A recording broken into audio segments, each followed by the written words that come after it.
Blue lights tore through the frozen night like blades, and Dr. Maya Hartwell, decorated Army surgeon turned trauma specialist, stood handcuffed on the shoulder of Interstate 77 while a patient flatlined 12 miles away. The state trooper pinning her wrists had no idea the woman he was arresting had saved 43 lives under mortar fire in Kandahar. He didn't care that her phone was exploding with calls from Richmond Memorial Hospital. He saw a black woman driving 90 in scrubs, speaking with military precision, and decided she was lying. 10 minutes ago, she'd been the only hope for a dying heart. Now she was face down on frozen asphalt, and somewhere in the dark, a countdown clock was running out. Before we dive into this story, I need you to do something. Stay with me until the very end. Watch how justice finds its way even when the system tries to bury it. And when it's over, hit that like button and drop a comment telling me what city you're watching from, because I want to see just how far this story travels.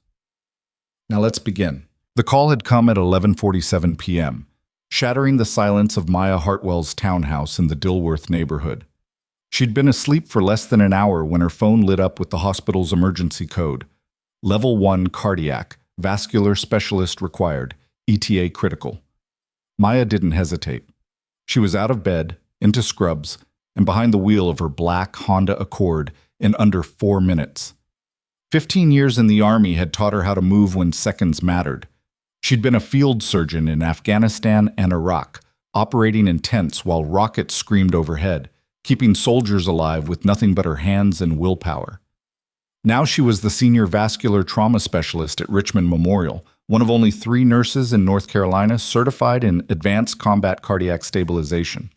When they called her at midnight, it meant someone was dying and no one else could stop it. She punched the hospital's address into her GPS. Unnecessary, she knew every route, but protocol mattered. Her military medical bag sat in the passenger seat. Tourniquets, chest seals, hemostatic gauze, IV kits, tools she'd used in deserts and mountains, tools she prayed she'd never need on American highways. The roads were empty and black. Frost glittered on the asphalt like broken glass. Maya kept her speed at 85, high enough to matter, controlled enough to be safe. Her headlights carved tunnels through the darkness. The dashboard clock glowed 11:53. She had 17 minutes to cover 14 miles. Doable. Tight, but doable. Her phone buzzed again. She glanced down. Dr. Lian Zhao, head of the cardiac unit. Maya answered on speaker. "Maya, where are you?" 12 miles out. I'm moving." "Move faster." Zhao's voice was stripped of its usual calm. "We've got a 52-year-old female in V-fib. Massive anterior infarction. She coded twice already. We shocked her back, but she's circling. We need you here now." "Who is she?" "Doesn't matter. What matters is you're the only one in this state who can thread a femoral line under cardiac arrest without killing her. Get here." The line went dead. Maya's jaw tightened. She pressed the accelerator. 90, 95. The Honda's engine hummed smooth and cold. She'd done this before. Raced against death, moved through chaos like water through cracks. In Kandahar, she'd once sprinted 200 yards under sniper fire to pull a sergeant out of a burning Humvee, then operated on him in the back of a moving truck. She had not let him die. She would not let this patient die either. That's when she saw the lights, blue and red, flashing hard in her rearview mirror. Close, too close. A Virginia State Police cruiser, light bar blazing, closing the gap fast. Maya's stomach dropped. She checked her speedometer, 98. She eased off the gas, flipped on her hazard lights, and started slowing. She couldn't afford this. Not now. Not tonight. But she also couldn't afford to run. So she did what she'd been trained to do. Stay calm, follow procedure, and pray the officer was reasonable. She pulled onto the shoulder. Gravel crunched under her tires. The cruiser stopped 20 feet behind her, lights still spinning, turning the night into a strobing nightmare. Maya rolled down her window, placed both hands on the wheel, and waited. Cold air poured into the car. Her breath fogged in the cabin. The dashboard clock read 11:58. The officer took his time. Maya watched him in the mirror, tall, white, mid-40s, moving with the slow arrogance of someone who enjoyed making people wait. When he finally reached her window, he shone a flashlight directly into her face. "License and registration." Maya didn't flinch. "Officer, I'm Dr. Maya Hartwell, senior trauma nurse at Richmond Memorial Hospital. I'm responding to a level 1 cardiac emergency. I have my hospital credentials, my medical license, and my military ID. I need to license, registration, now. His voice was flat, bored. He wasn't listening. Maya felt the first cold thread of dread coil in her chest, but she kept her face neutral. She reached slowly for her purse, narrating every movement. I'm reaching for my wallet. It's in my bag on the passenger seat. Hands where I can see them. She froze. I need to get my license. You just asked for it. Don't get smart with me. He leaned closer, and Maya smelled coffee and something sour. His nameplate read Sergeant D. Brennan. Step out of the vehicle. Officer Brennan, please listen. Sergeant Brennan, and I set out. Maya's phone buzzed again. She glanced down. Richmond Memorial, 4th call. Brennan saw the movement. Hands on the wheel. That's the hospital. They're calling because someone is dying and I'm the only... I don't care if it's the president. Hands on the wheel. Maya placed her hands back on the steering wheel, fingers spread, and forced herself to breathe. In Iraq, she'd once talked down a 19-year-old private who'd been hit with shrapnel and was screaming that he was going to die. She'd used her voice like a scalpel, calm, steady, unbreakable. She tried that now. Sergeant, my name is Dr. Maya Hartwell. I am a trauma specialist. There is a patient in cardiac arrest at Richmond Memorial Hospital, and I am the only medical professional in this region certified to stabilize her. If I don't get there in the next 8 minutes, she will die. I was speeding, I admit that, and I will accept any citation you want to issue. But please, let me go save her first, and I will come back to the station tonight and handle this properly. Brennan stared at her. For a moment, Maya thought she saw something shift in his expression. Doubt, maybe, or calculation. Then it hardened again. Step out of the car. Last time I'm asking. Maya's phone rang again. Brennan's hand dropped to his belt. Not his gun, his taser. She stepped out. The cold hit her like a fist. She was still in scrubs, thin cotton pants and a short-sleeved top, and the temperature had dropped below freezing. Her breath came out in white clouds. Brennan made her walk to the back of the car, placed her hands on the trunk, and kicked her feet apart. Stay there. He went back to his cruiser. Maya heard him on the radio, his voice muffled. She looked down the highway, empty in both directions, just black asphalt and distant trees skeletal against the sky. Her phone buzzed in the car. Again. Again. She counted the seconds. 30, 60, 90. When Brennan came back, he had a ticket book. You were doing 98 and a 65, reckless driving. That's a misdemeanor in Virginia. I know. Write the ticket. Let me go. You got an attitude problem, doctor? He said the word like it was an insult. Maya looked him in the eye. No, Sergeant. I have a dying patient. You got proof of that? She gestured toward the car. My phone. Call the hospital. They'll confirm everything. Brennan smirked. Or you're just trying to get out of a ticket. That's when Maya felt the cold turn into something else, something sharp and familiar. She'd felt it before, in a dozen different forms. The lieutenant who didn't think a woman could handle field surgery. The supply officer who made her wait 3 hours for requisitioned blood while soldiers bled out. The colonel who questioned her after she saved 6 men in a single night, asking if she was sure she'd followed procedure. She knew what this was. Check my credentials, she said quietly. They're in my bag. Hospital ID, medical license, military discharge papers, everything. Brennan looked at her for a long moment. Then he walked to the passenger side, opened the door, and pulled out her bag. He dumped it on the hood. Wallet, keys, pens, tampons, her hospital badge, her medical kit, all of it scattered across the cold metal. He picked through it like he was sorting garbage. He held up her hospital ID, barely glanced at it, and tossed it aside. Anyone can fake these. Call the hospital. I'll do my job. You do yours, which right now is standing there and shutting up. Maya's hands curled into fists. She forced them open. In Kandahar, she'd once held a soldier's heart in her hands, literally held it, massaging it manually after a blast tore open his chest, and kept him alive for 11 minutes until the surgeon arrived. She had not broken then. She would not break now. But the clock was breaking. It was 12:04 a.m.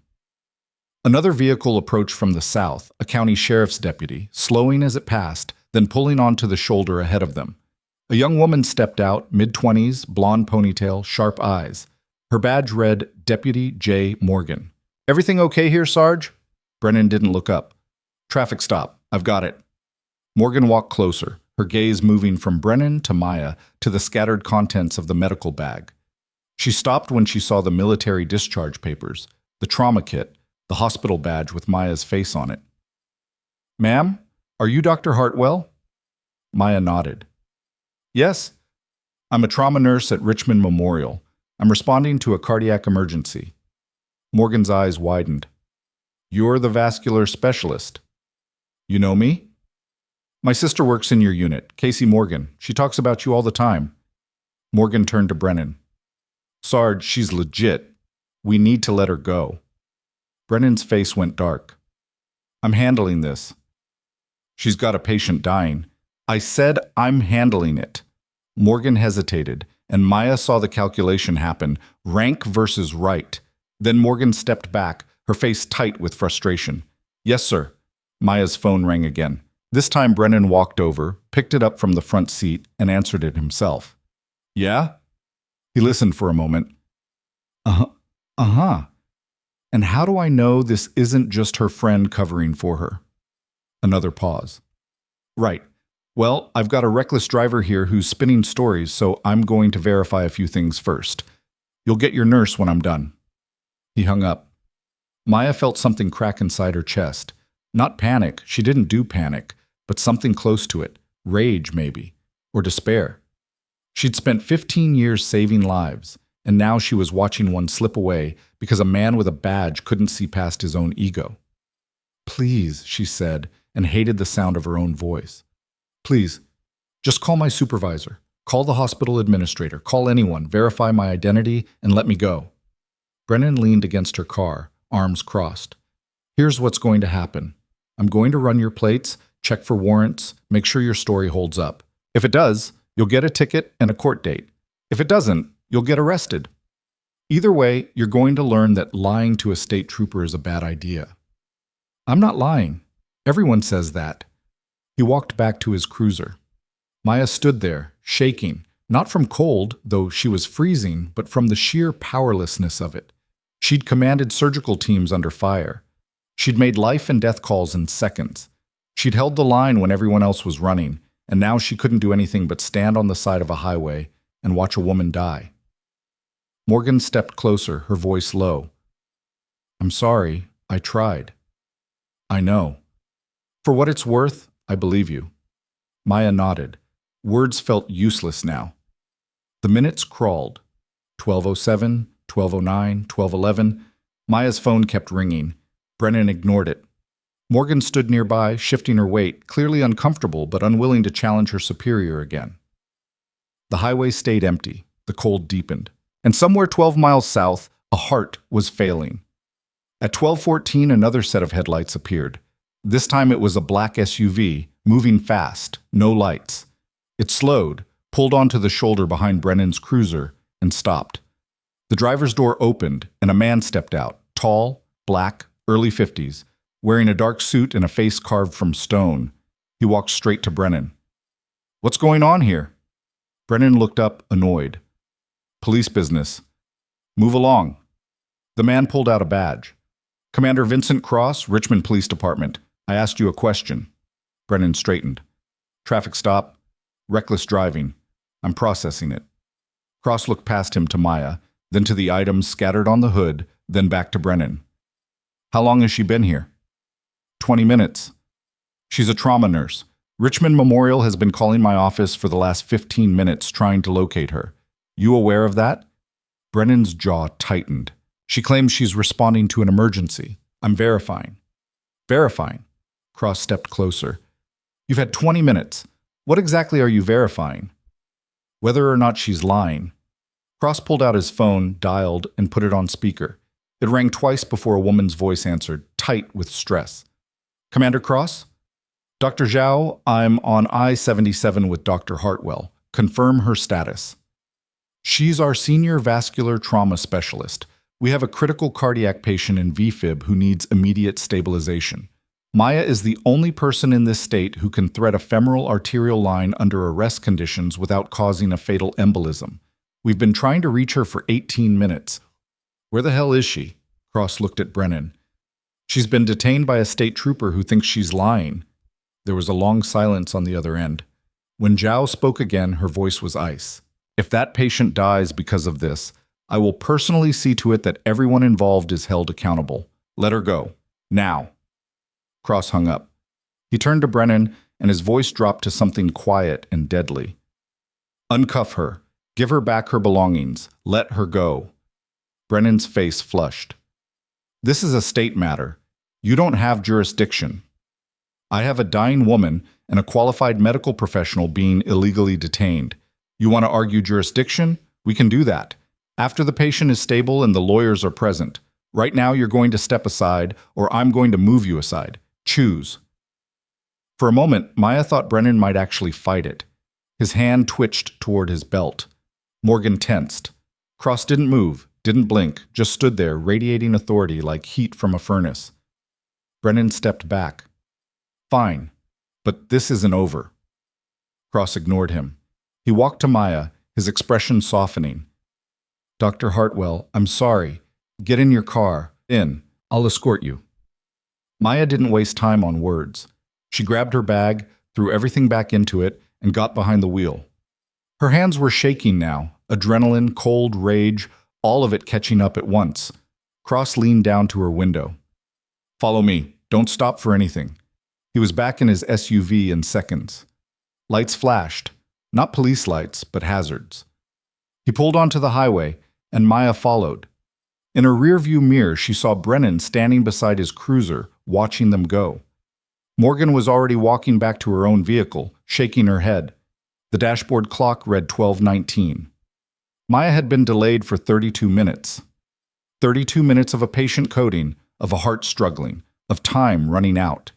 She pressed the accelerator and stayed on Cross's tail as they rocketed south, the night blurring past, the hospital 12 miles away and closing fast. Her phone rang. Dr. Zhao. Maya? I'm 2 minutes out. She's still alive. Barely. We've shocked her 4 times. We're losing her. I'm coming. Maya ended the call and gripped the wheel tighter. The Honda's engine roared. Cross's SUV carved through the darkness ahead of her, and Maya followed like she was chasing a lifeline. The highway lights blurred into streaks. Her breath came fast and shallow. She'd been trained for this, trained to move through chaos, to operate under pressure, to ignore fear and exhaustion and focus on the mission. The mission was simple. Get there. Save her. Don't fail.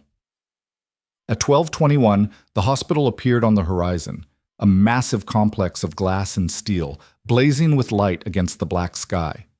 Cross didn't slow.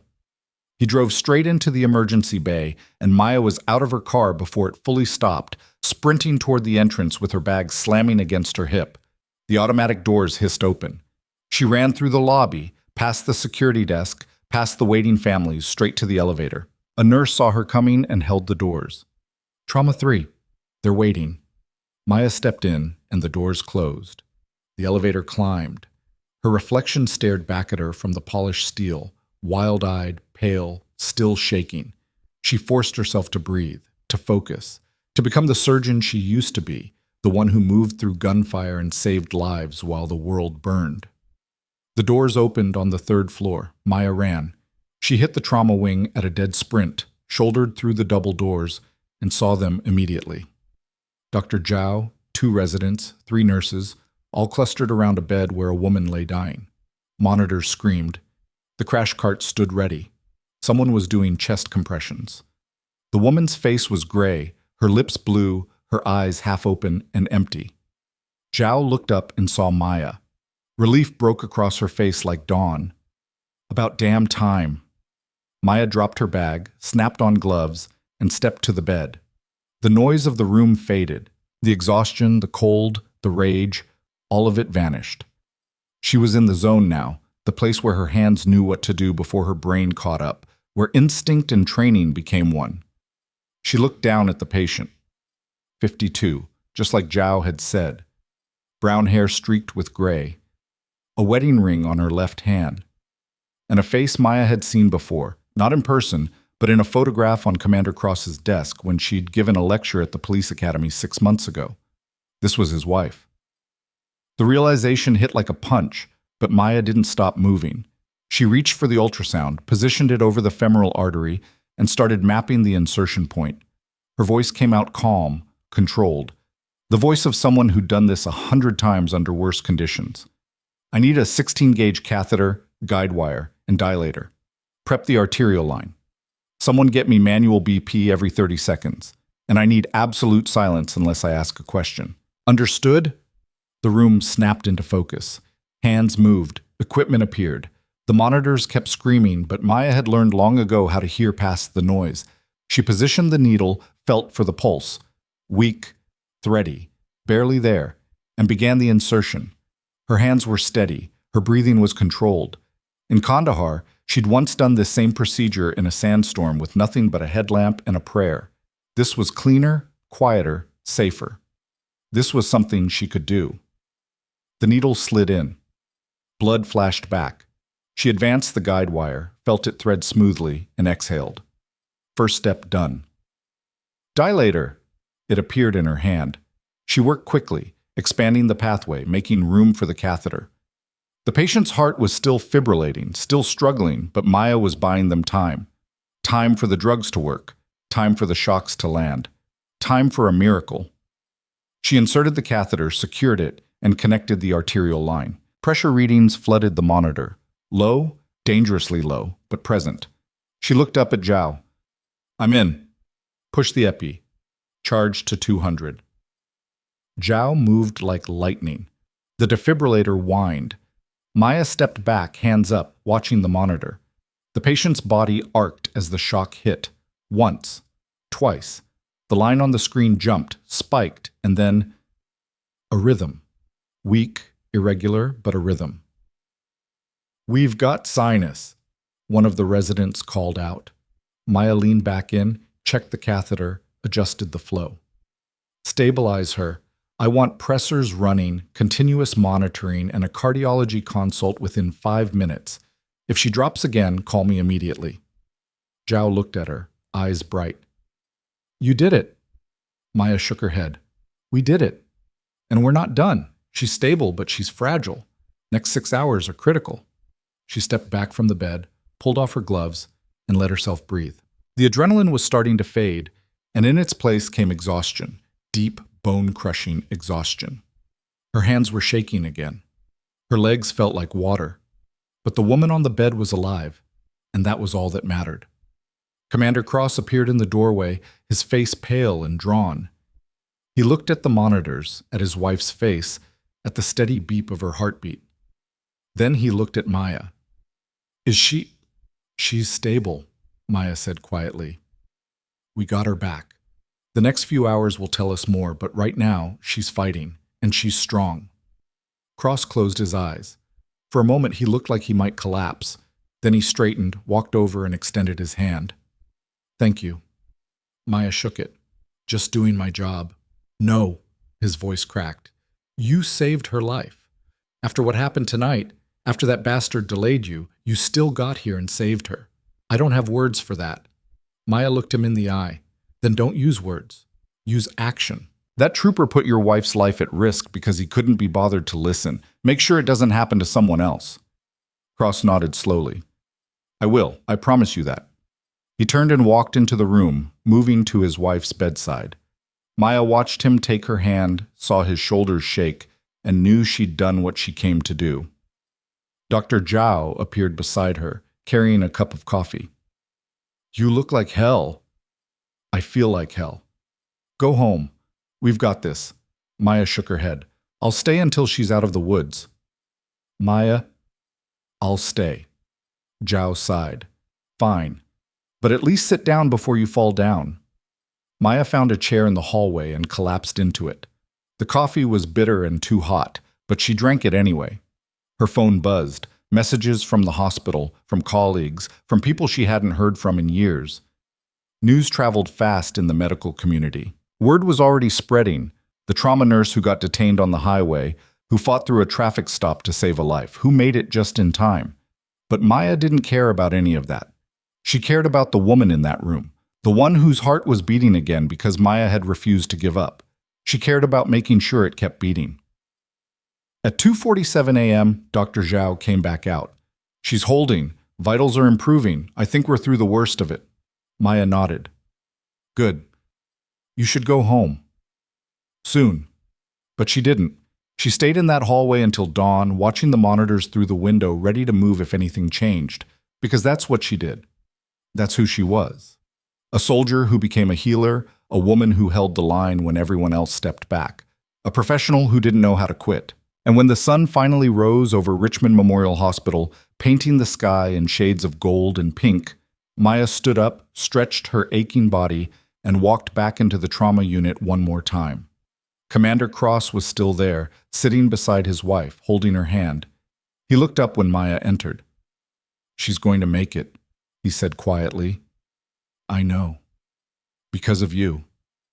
Maya didn't answer. She just checked the monitors one more time, confirmed the readings, and nodded. Then she walked out, down the hallway, into the elevator, through the lobby, and out into the cold morning air. Her car was still parked in the emergency bay where she'd left it. She got in, started the engine, and sat there for a moment, letting the warmth build. Her phone buzzed again. Another message. She ignored it. Right now she just wanted to go home, take a shower, and sleep for 12 hours. But before she could put the car in gear, her phone rang. Not the hospital this time. A number she didn't recognize. She almost didn't answer. Then something made her pick up. "Dr. Hartwell?" "Yes?" "This is Captain Linda Reeves, Virginia State Police Internal Affairs. I'm calling about an incident that occurred early this morning involving Sergeant Daniel Brennan. We'd like to ask you some questions." Maya closed her eyes. Here it comes, she thought. The part where they try to bury it. The part where they protect their own and make it go away. "I'll answer your questions," she said, "but I want everything on record, and I want a lawyer present." There was a pause. "That's your right, Doctor. We'll arrange it, but I want you to know this isn't going away. What Brennan did tonight was unacceptable, and we're going to make sure he answers for it." Maya felt something shift in her chest. Hope, maybe, or just exhaustion finally giving way to relief. "When do you want to meet?" "As soon as possible. We're taking this seriously." "Tomorrow. I need to sleep first." "Tomorrow works. Thank you, Dr. Hartwell. And for what it's worth, I'm sorry you went through that." Maya hung up and sat there in the quiet car, watching the sun climb higher. She thought about Sergeant Brennan, about the way he'd looked at her, about the contempt in his voice. She thought about all the times she'd been dismissed, underestimated, pushed aside. And she thought about the woman upstairs whose heart was beating because Maya had refused to be stopped. She put the car in gear and drove home through the morning light, past the frozen highways and empty streets, past the place where she'd been detained and humiliated, past all of it. Because she was still here, still standing, still fighting, and the story wasn't over yet. The story broke before Maya even made it home. Someone had recorded the traffic stop. Not the police dash cam. Those could be buried, edited, lost in bureaucratic mazes. This was a civilian recording, shot from a distance by a truck driver who'd pulled over to sleep and woke up to flashing lights. He'd filmed the whole thing on his phone. Maya standing in the cold in scrubs, Brennan dumping her medical bag on the hood, the scattered credentials, the phone ringing over and over while he ignored it. 26 minutes of footage, raw and damning. By the time Maya pulled into her driveway at 7 a.m., the video had been uploaded to 6 different platforms and shared 40,000 times. By noon, it had 2 million views. By evening, it was on the national news. Maya didn't know any of this yet. She stumbled into her townhouse, kicked off her shoes, and made it as far as the couch before exhaustion hit like a freight train. She was asleep in seconds, still in her scrubs, her phone buzzing itself to death on the coffee table. She woke to pounding on her front door. The clock on the wall read 3:17 p.m. Maya's mouth tasted like copper and old coffee. Her body ached in places she'd forgotten existed. The pounding continued, urgent and relentless. She pulled herself upright, stumbled to the door, and checked the peephole. A woman in a gray suit stood on the porch, holding a briefcase and looking thoroughly annoyed. Maya opened the door halfway. Can I help you? Dr. Hartwell, I'm Jessica Chen, legal counsel for the Virginia ACLU. We need to talk. Maya blinked. I haven't even filed a complaint yet. You don't need to. Half the country just watched you get humiliated by a state trooper while a patient was dying. Can I come in? Maya stepped aside. Chen walked into the living room like she owned it, set her briefcase on the coffee table, and turned to face Maya with the intensity of a lawyer who'd scented blood in the water. Have you seen the video? What video? Chen pulled out her phone and handed it over. Maya watched herself standing in the cold, watched Brennan dump her belongings, watched him ignore call after call while she stood there shaking. The video quality was grainy but clear enough. You could see everything. Her hospital badge lying on the hood, her military discharge papers scattered in the wind. The way Brennan leaned against her car like he had all the time in the world. The comments section was a wildfire. This is absolutely disgusting. She's trying to save a life and he's treating her like a criminal. If that patient died because of this cop, he should be charged with manslaughter. How many times does she have to say she's a doctor before he listens? Notice how he didn't believe her credentials but would have probably let a white man in a suit go with a warning. Maya handed the phone back. Her hands were steady, but something cold was spreading through her chest. How many people have seen this? As of 20 minutes ago, 4.3 million. It's trending on every platform. The hospital released a statement an hour ago confirming you saved Commander Cross's wife. The police union is scrambling, and Sergeant Brennan just got placed on administrative leave pending investigation. Maya sat down slowly. Administrative leave? That's it? For now. But Internal Affairs is moving fast. They know this is a PR nightmare. They want to interview you tomorrow morning, 9 a.m. And before you go in there, I need you to understand something. Chen leaned forward, her voice sharp.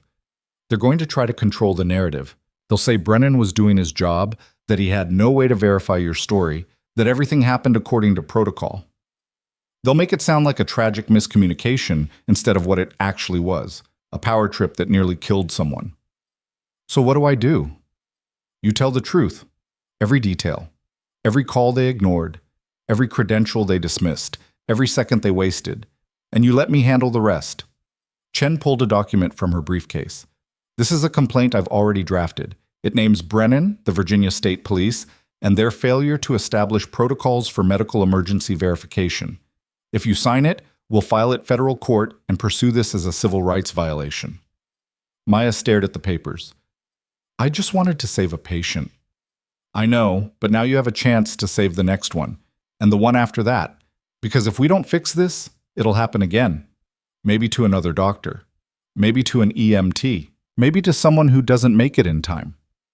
Maya thought about Commander Cross sitting beside his wife's bed, holding her hand while machines kept her alive. She thought about the 32 minutes Brennan had stolen, the minutes that could have been the difference between life and death. She thought about all the soldiers she'd saved in Afghanistan, and how none of them had ever questioned whether she was qualified to save them. She picked up the pen. Where do I sign? The next morning, Maya walked into the Virginia State Police headquarters wearing a navy blazer over her scrubs, her hair pulled back, her face carefully neutral. Chen walked beside her, heels clicking on tile, already radiating the kind of controlled aggression that made desk sergeants nervous. Captain Linda Reeves met them in a conference room on the third floor, a sparse space with gray walls, fluorescent lights, and a table that looked like it had survived decades of interrogations. Reeves was in her early 50s, black, with close-cropped hair and eyes that missed nothing. She shook Maya's hand firmly. Dr. Hartwell, thank you for coming. Let's get this over with. They sat. Reeves placed a digital recorder on the table between them and pressed record. This is Captain Linda Reeves, Internal Affairs, conducting an interview with Dr. Maya Hartwell regarding incident VSP-47-2026, occurring on Interstate 77 at approximately 23:50 hours on March 6th. Dr. Hartwell, you understand this interview is voluntary and you have the right to legal counsel? I understand. My attorney is present. Chen nodded, but said nothing. Reeves pulled out a file. Walk me through what happened. Start from when you left your residence. Maya did. She kept her voice level, her account precise. She'd given debriefings before, After missions in Kandahar where things went sideways and people wanted to know who screwed up and how. She knew how to strip emotion from facts, how to make the timeline clean and clear. When she finished, Reeves was quiet for a moment, then asked, "Did Sergeant Brennan ever physically threaten you?" "He put his hand on his taser when I tried to answer my phone." "Did he draw it?" "No, but the threat was clear." Reeves made a note. "And you're certain you identified yourself as medical personnel immediately?" "Yes." "Multiple times?" "At least 6, maybe more. I lost count." "Did you raise your voice, use profanity, behave in any way that could be interpreted as aggressive?" Maya met her eyes. "I was calm, respectful, and professional. Even when he dumped my medical equipment on the ground and ignored a dying patient's hospital calling repeatedly." Chen shifted slightly, a movement that said careful, but Reeves just nodded. "I've reviewed Sergeant Brennan's report. He claims he had reasonable suspicion that you were fabricating the emergency to avoid a ticket. He states that he attempted to verify your credentials, but found inconsistencies." "What inconsistencies?" "He says your hospital ID appeared altered." Maya felt heat rise in her chest. "That's a lie." "He also says you became verbally aggressive and refused to comply with his instructions." "Also a lie." Reeves tapped her pen against the file. "Here's the problem, Dr. Hartwell. It's your word against his. Without corroborating evidence," Chen slid a tablet across the table. "Video evidence, uploaded by a civilian witness. Time-stamped, geotagged, unedited. It shows everything." Reeves picked up the tablet and watched. Her expression didn't change, but Maya saw her jaw tighten, saw the muscle jump in her temple. When the video ended, Reeves set the tablet down carefully. "Where did you get this?" "It's public, posted online approximately 8 hours after the incident." "Has it been authenticated?" "We have the original file from the witness. Metadata intact. It's real." Reeves leaned back in her chair. For a long moment, she just looked at Maya, and Maya couldn't read her expression. Then she turned off the recorder. "Off the record," Reeves said quietly. "What Brennan did was inexcusable. He had multiple opportunities to verify your story and chose not to. He delayed critical medical care because of personal bias. If that patient had died, we'd be looking at manslaughter charges." "On the record," Chen said, "what are you going to do about it?" Reeves turned the recorder back on. "Sergeant Brennan is currently on administrative leave. Based on this interview and the video evidence, I'm recommending immediate termination and criminal charges for obstruction and reckless endangerment. The case will go to the district attorney's office by end of week." Maya felt something uncoil in her chest. Not relief, not yet, but the faint beginning of it. "What about the department?" Chen asked. "What changes are you implementing to make sure this doesn't happen again?" "That's above my pay grade." "Then get someone in here whose pay grade it is." Reeves held Chen's gaze for a beat, then stood. "Wait here." She left the room. Maya and Chen sat in silence. The fluorescent lights hummed. The building felt too quiet, like everyone was holding their breath. 10 minutes later, the door opened. A man in a superintendent's uniform walked in, late 50s, white, with the kind of face that looked permanently exhausted. His nameplate read, Superintendent R. Wallace. He sat down heavily. "Dr. Hartwell, I'm Superintendent Wallace. I want to start by apologizing for what happened to you." "I don't want an apology," Maya said. "I want to make sure it doesn't happen to anyone else." Wallace nodded.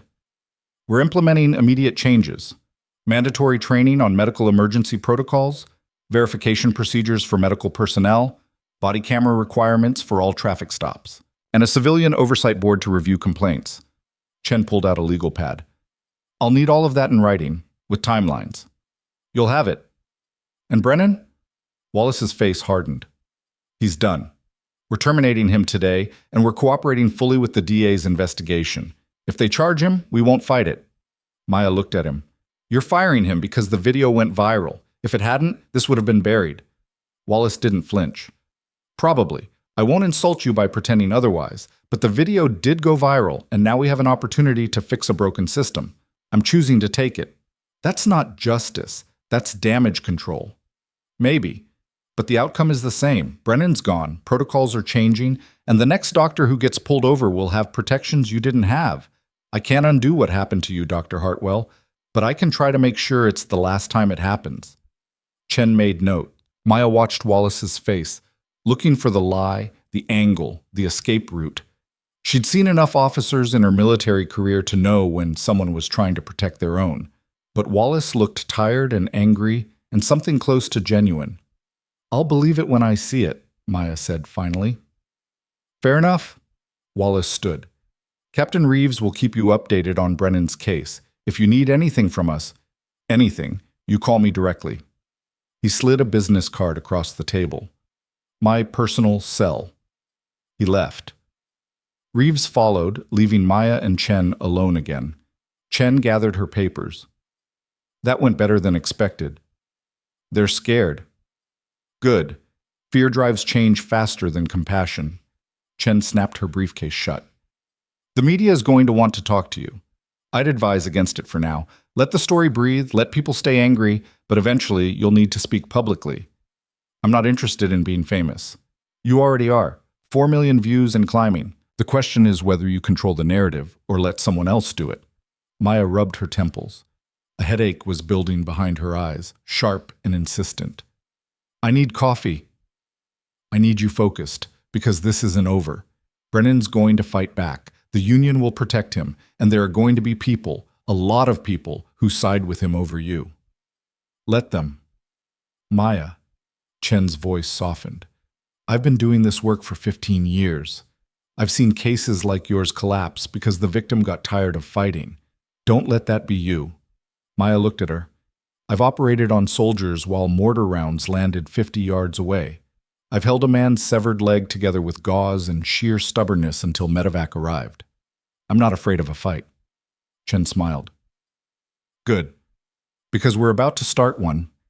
The DA's office moved faster than anyone expected. By Friday afternoon, Sergeant Daniel Brennan was formally charged with obstruction of medical services, reckless endangerment, and official misconduct. The arraignment was set for the following Monday. News vans camped outside the courthouse. Reporters shouted questions at anyone who walked by. The video had been viewed 12 million times. Maya didn't go to the arraignment. She went back to work. Richmond Memorial welcomed her like a returning war hero. The staff gave her a standing ovation when she walked into the trauma unit Monday morning. Dr. Zhao hugged her, which was wildly out of character. Even the hospital administrator, a man Maya had spoken to maybe twice in 3 years, came down to shake her hand and tell her how proud the institution was to have her on staff. It felt surreal. Maya just wanted to check on her patients. Commander Cross's wife, Elena, was out of ICU and recovering in a private room on the cardiac floor. Maya stopped by during her lunch break. Elena was sitting up in bed, color back in her face, reading something on a tablet. She looked up when Maya entered and smiled. You must be Dr. Hartwell. Just checking in. How are you feeling? Like I got hit by a truck, but alive, thanks to you. Elena set the tablet aside. My husband told me what happened, what that officer put you through. Maya shrugged. I made it in time. That's what matters. It matters that you almost didn't, and it matters that you kept going even after they tried to stop you. Elena's voice cracked slightly. I have 3 kids. Teenagers. If you hadn't made it, if that bastard had delayed you just a little longer, they'd be planning my funeral right now. Maya sat down in the chair beside the bed. You're here. Your kids still have their mother. Focus on that. I am, but I'm also furious, and I want to help. Help how? Elena picked up her tablet and turned it around. On the screen was a crowdfunding page titled Justice for Dr. Hartwell. Legal Defense Fund. The goal was $50,000. The current total was $237,000. Maya stared. What is this? People want to support you. They want to make sure you can fight this without worrying about legal fees. My husband and I set it up yesterday. We figured you'd say no if we asked first, so we just did it. I can't accept this. Too late. The money's already in escrow. And before you argue, know that half of it is from police officers. Good ones who are sick of people like Brennan making them all look bad. Maya didn't know what to say. The number on the screen kept climbing. 238,240. Use it, Elena said firmly. Fight him. Make sure he never does this to anyone else. Maya left the hospital that evening feeling like she was living in someone else's life. The woman in the video, standing in the cold, powerless, dismissed, that was real. This version, where strangers donated hundreds of thousands of dollars to support her, where reporters wanted interviews, where people recognized her in the grocery store. This felt like fiction. But the fight was real enough. Brennan's lawyer released a statement that evening, claiming Maya had been driving recklessly, had failed to provide proper identification, and had behaved aggressively toward a law enforcement officer performing his duties. The statement painted Brennan as a dedicated public servant who'd followed protocol and was now being vilified by a media mob. The internet erupted. Chen called Maya at 9 p.m. "Have you seen the statement?" "Yeah." "We're going to shred it, but I need you to stay quiet. No interviews, no social media, nothing. Let them dig their own grave." "What if people believe him?" "They won't. We have video, hospital records, witness testimony from Deputy Morgan, and a patient who's alive because you refused to quit. Brennan's lawyer is throwing mud at a wall and hoping something sticks." It won't. Maya wanted to believe that, but she'd seen too many cases where the truth didn't matter, where the person with power walked away clean while the victim got buried. She'd seen it in the military. She'd seen it in hospitals. She'd seen it on the side of a frozen highway while a man with a badge decided her life meant nothing. "Just tell me what you need from me," Maya said. "Keep living your life, keep saving patients, be exactly who you are. The rest will take care of itself." The trial date was set for 6 weeks out. In the meantime, Maya went back to her routine: 12-hour shifts, trauma cases, teaching residents, grabbing sleep when she could. The media attention faded slightly, replaced by the next outrage, the next viral video. But the anger simmered beneath the surface, waiting. Deputy Jordan Morgan reached out 2 weeks after the incident. She called Maya's personal number. How she got it, Maya didn't ask, and spoke quickly, nervously. "Dr. Hartwell, this is Deputy Morgan. From that night. I just wanted to say I'm sorry. I should have pushed back harder. I knew you were telling the truth, and I let Brennan shut me down." Maya was in her kitchen, halfway through a frozen dinner. "You tried. Not hard enough. I've been thinking about it every day. If your patient had died, I'd be responsible too." "You're not responsible for Brennan's choices." "Maybe not, but I could have made different ones." Morgan paused. "I'm testifying at the trial. Against him. My union rep says it's career suicide, but I don't care. What he did was wrong, and I'm not covering for him." Maya felt a flicker of respect. That takes guts. "So does what you did, staying calm while he tore you apart. I don't know how you did it. Practice. Lots of practice." They talked for a few more minutes, then hung up. Maya finished her dinner and thought about all the small moments of courage that added up to something bigger. Morgan speaking up. Elena starting the fund. Commander Cross pushing for departmental reform. None of it erased what happened, but maybe it meant something anyway. The night before the trial, Maya couldn't sleep. She lay in bed staring at the ceiling, running through everything that could go wrong. Brennan's lawyer was skilled. The union had resources. There were 12 people on that jury who might decide that a cop following protocol mattered more than a doctor saving lives. At 2 a.m., she gave up on sleep and went for a drive. She ended up on Interstate 77, heading north, retracing the route she'd taken that night. The highway was empty and dark. She pulled onto the shoulder where Brennan had stopped her, turned off the engine, and sat there in the silence. The cold seeped in through the windows. The trees were skeletal against the sky. Somewhere in the distance, a siren wailed. Maya closed her eyes and let herself remember the fear, the frustration, the helplessness, the way Brennan had looked at her like she was nothing. Then she thought about Elena's heartbeat on the monitor, steady, strong, alive. She started the car and drove home. When she walked into the courthouse the next morning, she was ready. The courtroom was packed. Reporters filled the back rows. Maya sat beside Chen at the defense table, hands folded, face calm.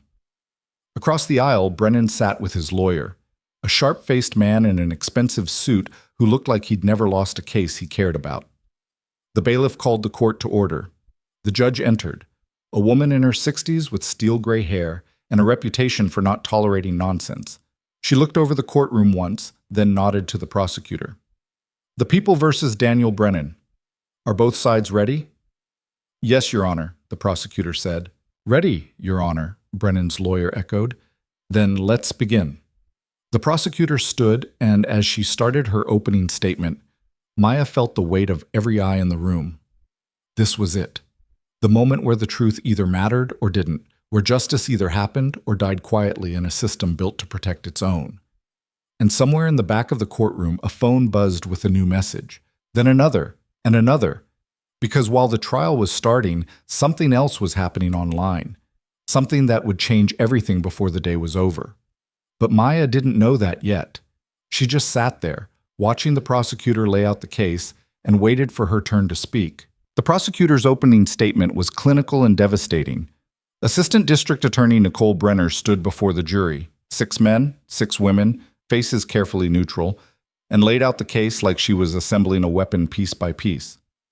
On the night of March 6th, Dr. Maya Hartwell was racing to save a life.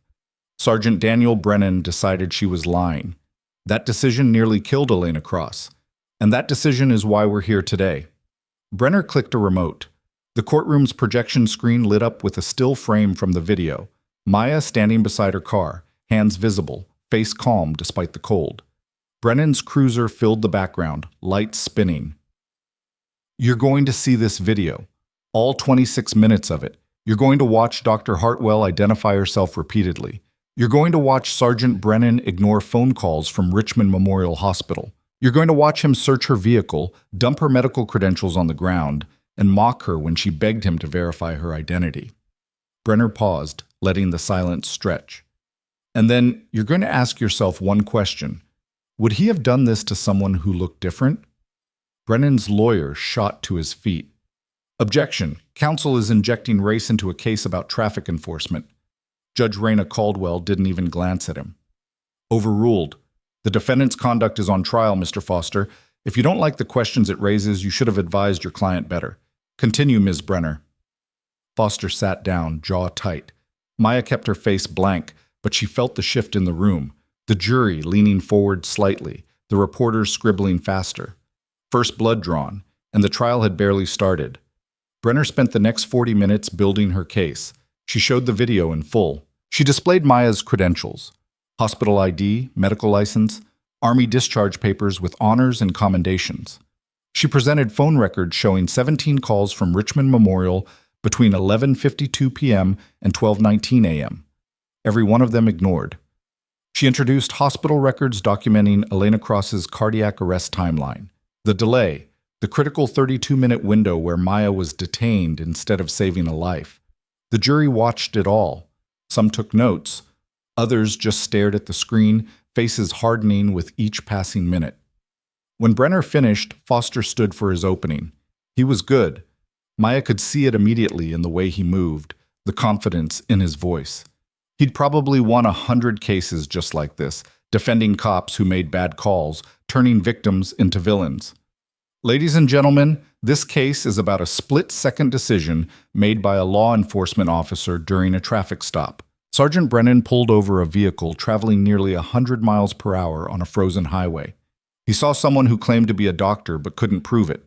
He saw someone who became increasingly agitated when asked to follow simple instructions. And he made the decision every officer is trained to make: verify first, trust later. Foster gestured toward Brennan, who sat ramrod straight in a suit that probably cost more than Maya's monthly rent. Sergeant Brennan is a decorated officer with 14 years of exemplary service.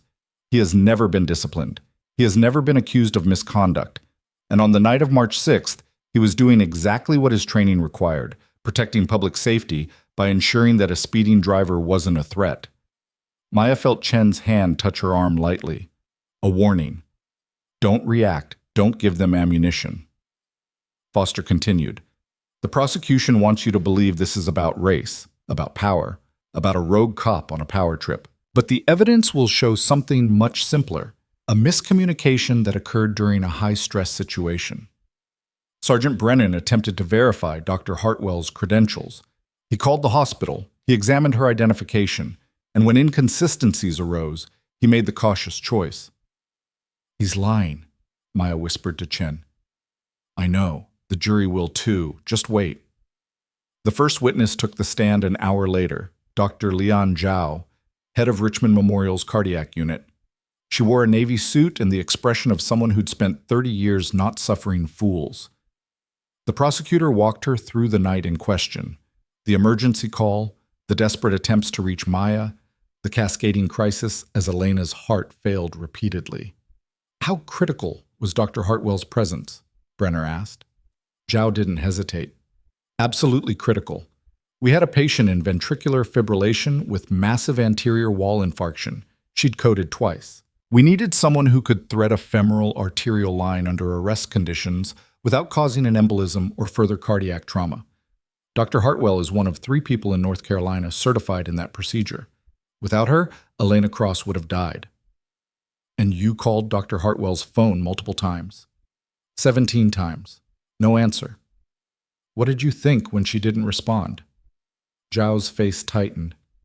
I thought we'd lost her. Car accident, maybe. Something catastrophic. It never occurred to me that a police officer would detain her and ignore our calls. Foster's cross-examination was sharp. Dr. Zhao, isn't it true that other medical personnel were present that night? Yes. Surgeons? Yes. Cardiologists? Yes. So Dr. Hartwell wasn't the only person who could have helped Mrs. Cross. Zhao's eyes went cold. She was the only person with the specific trauma training required for that insertion under those conditions.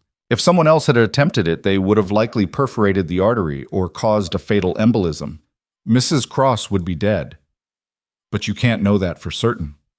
I can, because I'm the one who made the call, and I'm the one who would have had to tell her husband and children that we let her die. Foster moved on quickly, sensing he was losing ground. But the damage was done. The jury had seen Zhao's conviction, heard the medical reality laid bare. The second witness was Deputy Jordan Morgan. She walked to the stand in full uniform, shoulders back, face set. Maya watched her take the oath and wondered what it cost to testify against another officer. Morgan had called her 2 nights ago, voice shaking, saying she'd been getting threats. Anonymous messages telling her she was a traitor, her locker vandalized, other deputies refusing to speak to her. But she was here anyway. The prosecutor took her through the traffic stop. Morgan described arriving on scene, seeing Maya's credentials scattered on the hood, recognizing the military discharge papers and trauma kit. What did you tell Sergeant Brennan? Brenner asked. I told him Dr. Hartwell's story checked out, that we needed to let her go. And what did he say? He told me he was handling it, and to stand down. Did you believe Dr. Hartwell was telling the truth? Morgan looked directly at the jury. Yes, immediately. Everything about her, the gear, the credentials, the way she carried herself, it was obvious she was exactly who she said she was. Then why didn't you intervene? Morgan's voice cracked slightly. Because he was my superior officer, and I was a coward. The courtroom went silent. Even Foster looked surprised. Brenner let the moment hang, then asked quietly, Are you being a coward now? No, ma'am. Foster's cross was brutal. He hammered Morgan on procedure, on chain of command, on whether she'd actually verified Maya's credentials herself or just made assumptions. Morgan held steady, answering each question with the same unflinching honesty. Yes, she'd deferred to rank. Yes, she should have pushed harder. Yes, she was ashamed. By the time she stepped down, half the jury was looking at Brennan like he was something they'd scraped off their shoes. The third witness was Commander Vincent Cross. He took the stand in full dress uniform, medals gleaming. The prosecutor established his credentials, 26 years with Richmond PD, decorated commander, impeccable record. Then she asked him to describe the night his wife nearly died. Cross's voice was steady, but Maya saw his hands grip the armrests.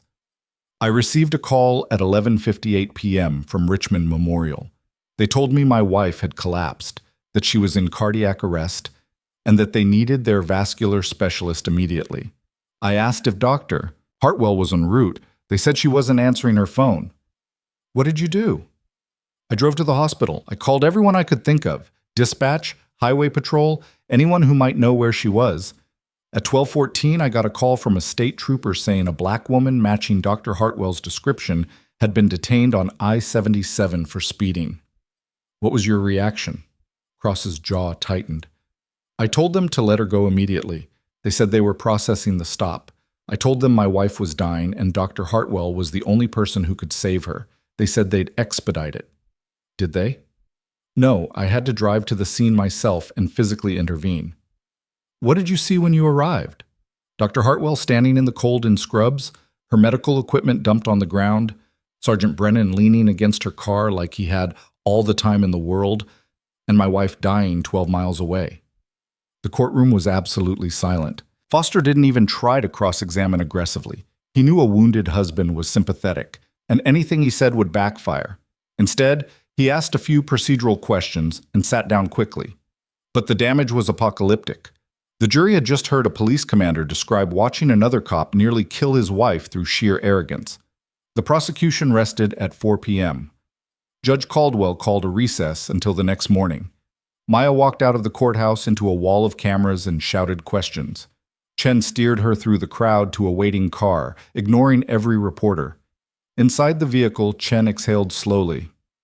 That went well? Foster's good. He is. But we're better, and tomorrow, you testify. Maya's stomach dropped. I know. You'll be fine. Just tell the truth. Look at the jury. Don't let Foster rattle you. And if he does, then remember you've operated on soldiers while rockets were landing. A lawyer asking questions is nothing. That night, Maya couldn't eat. She sat in her townhouse reviewing Chen's prep notes, running through answers, trying to anticipate every angle Foster might take. Around midnight, her phone rang. Elena Cross. I'm watching the news, Elena said. They're saying you're testifying tomorrow. Yeah. You're going to be amazing. I'm terrified. Good. Terror means you care. Just get up there and tell them what happened. Let them see who you are. Maya closed her eyes. What if it's not enough? It will be, because the truth is on your side, and so am I. They talked for another 20 minutes, and by the time Maya hung up, some of the fear had loosened its grip. She went to bed at 1 a.m. and actually slept. The courtroom was even more packed the next morning. Maya took the stand at 9:15, placed her hand on the Bible, and swore to tell the truth. She sat down, folded her hands in her lap, and met the jury's eyes. Brenner started gently. Dr. Hartwell, tell the jury about your background. Maya did. Army service, field surgeon, combat deployments, transition to civilian medicine, certification in advanced trauma procedures. She kept it simple, factual, letting her record speak for itself. And on the night of March 6th, you received an emergency call? Yes. At 11:47 p.m., Richmond Memorial contacted me about a critical cardiac patient. What did you do? I got dressed, grabbed my medical kit, and drove to the hospital as quickly as safely possible. How fast were you driving? Between 85 and 98 miles per hour, depending on road conditions. Were you being reckless? No, I was being urgent. There's a difference. Brenner walked her through the stop. Maya described every moment, the lights, the conversation, the scattered credentials, the ignored phone calls. Her voice stayed level, clinical. She'd given after-action reports before. This was just another one. How did you feel when Sergeant Brennan refused to verify your identity? Frustrated, afraid, powerless. Powerless? I knew someone was dying and I couldn't do anything to help her. That's the worst feeling a doctor can have. Did you raise your voice? Become aggressive? No, I stayed calm and respectful the entire time, even when I wanted to scream. Brenner showed the video again, this time with Maya providing live commentary. The jury watched Maya on the screen, then looked at the real woman sitting in the witness box. The contrast was devastating, the composed professional versus the man who'd treated her like a criminal. When Brenner finished, it was nearly 11 a.m. Judge Caldwell called a 15-minute recess before cross-examination. Chen met Maya outside the courtroom. You're doing great. Foster's going to try to make you look emotional, unreliable, maybe even suggest you're exaggerating. Don't take the bait. I won't. And if he brings up race, he will. Then let him. The jury's already seen what happened. They're not stupid. When they reconvened, Foster stood and buttoned his jacket. He walked to the witness stand slowly, like a predator circling prey. Dr. Hartwell, you were driving nearly 100 miles per hour. Yes. On a frozen highway. Yes. That's dangerous, isn't it? It can be, but I'm a trained driver, the roads were clear, and I was responding to an emergency. An emergency you claim was real. Maya's eyes narrowed. An emergency that was real. Elena Cross nearly died. That's not a claim, that's a fact. Foster smiled thinly. But Sergeant Brennan didn't know that, did he? He would have if he'd verified my credentials, or answered the hospital's calls, or listened to anything I said. You were speeding. You became agitated when stopped. Your identification was legitimate. Military discharge papers don't get faked. Hospital badges don't get altered. And 17 phone calls from a hospital don't happen because someone's making up a story. Foster's smile faded. You're very defensive, Dr. Hartwell. I'm very tired of being called a liar by people who refuse to do their jobs. Chen made a small movement in her peripheral vision. Too much. Pull back. Maya took a breath. Foster seized the opening. You have a history of conflicts with authority, don't you? No. You were reprimanded twice during your military service. Maya felt ice flood her veins. I was commended 43 times and reprimanded twice for minor procedural violations. That's a pretty good ratio. What were those violations? Operating outside established protocols to save lives, which I'd do again. So you admit you don't follow rules when you disagree with them? I follow medical ethics. Sometimes that conflicts with bureaucracy. When it does, I save the patient. Foster paced. On the night in question, you could have simply accepted the ticket and gone to the hospital. Sergeant Brennan wasn't writing a ticket.